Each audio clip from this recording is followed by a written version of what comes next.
I'm Dan Callan, and I'm a world designer on Rise of Iron. I'm Alex May, and I'm a world artist and level designer for the Rise of Iron. So this is the Archon's Forge. It is a location in the Plaguelands patrol activity, and also I think you visit here at the apex of our story. We had you come in it's here. like the penultimate area.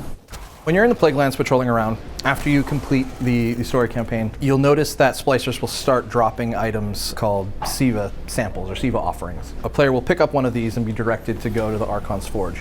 And once they have one of those items in their inventory, depending on the category and the quality and refinement of the sample, they will get a unique encounter based on that. So the longest any of these encounters can last is 5 minutes. We have encounters for every splicer unit type, and we have unique bosses for all of our encounters as well. Some of them have some abilities you haven't seen before. There will be unique rewards for completing Archon's Forge encounters. The rest of the Plaguelands is very much blizzard, in your face all the time, super cold. When you get into the fortress area, it starts to get a little warmer. You get the slag runoff happening, the lava streams. I thought it would be a nice contrast that you have this cold, snowy exterior, and then when you come inside, it gets super hot and muggy and oppressive. Yeah, and it also has some significance in yes. campaign. So it is a significant location to the splicers. There's a reason why they built the fortress here and not anywhere else. All the fallen architecture you've seen up to this point has been ships or stuff that they've stolen or jerry-rigged. Like, this is the first time you've seen them actually construct something. Outside of the Prison of Elders, that is. It was a really cool opportunity to have this, like, Lord of the Rings, Mordor feel, this Tower of Sauron out in the distance. Originally, this was the inside of the castle. It was part of the rest of the bubble, and so you could seamlessly go up in here, and things change over the course of development, and we find that some things are more practical than others, and eventually we had to split it into its own level. Technical constraints were apparent from when Archon's Forge, the event, became a real thing. So my job in Rise of Iron was to think of fun activities for players to participate in when they're in the patrol mode. So when I first saw the interior of this space, it screamed out like Coliseum. It screamed out like this is where you go to rumble, and this is where you could have an audience of people kind of looking down on you and watching you just go into this mosh pit. Almost like two men enter, one man leaves. Almost like something out of a popular film. But no, the idea was this is going to be the Coliseum where you go to have your knockdown, drag-out brawls. I see it as kind of a Court of Oryx meets Prison of Elders light. The goal for Archon's Forge from the beginning was, well, Court of Oryx is really cool. Like, that's its own thing. It should live as its own thing. But if we want to give people a space to, say, imagine you're out in patrolling the world and you see one of those, the enemies moving against each other events. We call those skirmishes internally, and people love going to skirmishes and just wiping out endless waves of guys, but there was never really an incentive to do it. It was just something that kind of happened organically in the world.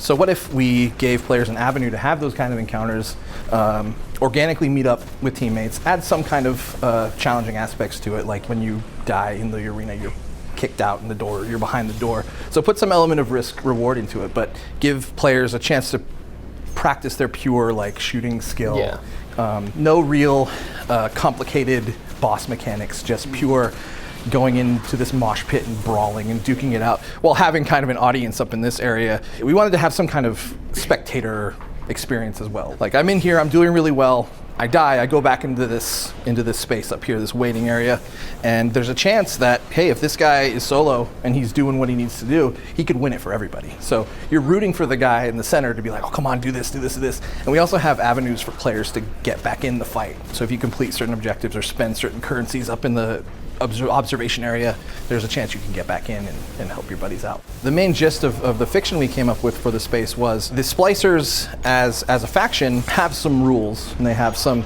structure to their organization. So if you are a member of the Fallen Rank and File and you want to graduate to splicer, you have to get yourself a SIVA sample and you have to present it to the Archon, and you have to be ritualistically we want to say initiated. Like trial by combat, trial by fire. So there's some kind of initiation to join the splicers, and they do that by seeing if you're worthy of defeating them in combat. If you can become a worthy splicer, then you can join their ranks. So you see a lot of intentional callbacks to Prison of Elders. We wanted to establish that, in Fallen culture, this is something that they do. Trials by combat are a very common thing, and that's how you rise higher in the ranks of a fallen like pirate crew, by saying, hey, I can beat this guy up, he's too weak, I can beat this guy up. And the Splicers' goal is to become deified by this technology. They want to get to the rank of a machine god themselves. So the standards for doing that are pretty high. Like, if you want to be a god, you have to be able to at least hold your own with other gods.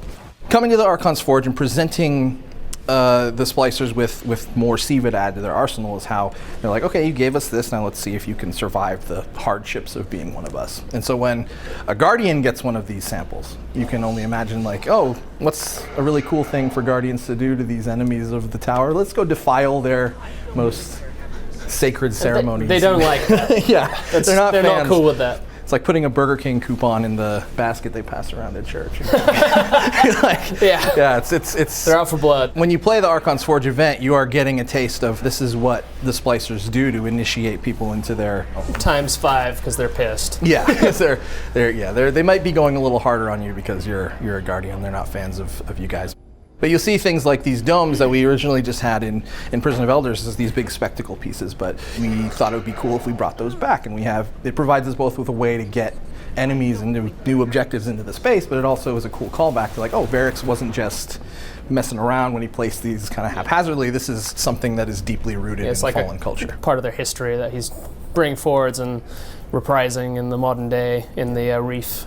So the initial thought, once going back, Colosseum, the Prison of Elders really, the layout worked very, very well, and if you can tell, it's sort of reminiscent of one of the wings of Prison of Elders, and that was intentional from an efficiency standpoint, and also it just works as a shell that we can fill with cool stuff.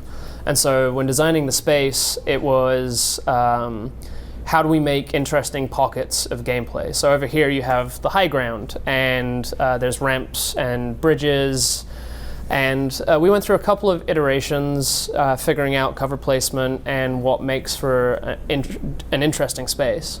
And so you have the back hallways, which are holdover from the prison, but then the central area has a lot of elevation changes, but other than that, it's relatively open. But there's a lot of tall blinds, we call them, where you can play games of like cat and mouse around them with the enemies.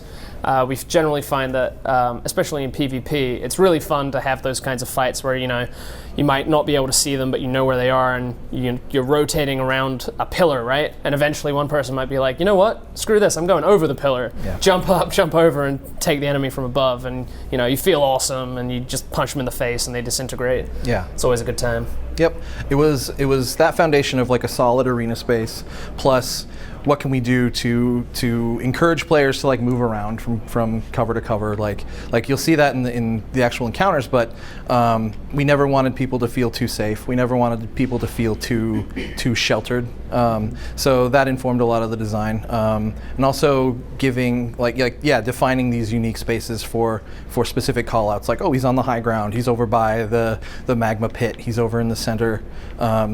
And just giving our AI room to make those cool, interesting AI decisions that they make pretty much on their own, without us having to give them a lot of directed, like, hey, specifically do this. We wanted to keep it open so that we could provide a variety of encounters as well. Yeah, the Archon's Forge specifically, we have a number of encounters, and they're all themed around specific combatants. So we wanted to say, hey, we need a space where practically any kind of fallen combatant can move around efficiently, can make those smart AI decisions they need to make, and players can have interesting choices from where they want to fight from as well. If you think of the number of Court of Oryx encounters we had, there's more than that. The trade-off is they're not as mechanically complex as your Court of Oryx fight. Like we said before, the goal here was to make these knockdown, drag-out like brawls, and not have fights that relied specifically on, oh, this certain mechanic is active, you need to kill guys in a specific order. This is just about going in and clearing out waves of guys as fast as possible and just stay alive. Yeah, like if Court of Oryx was summoning like the equivalent of a MMO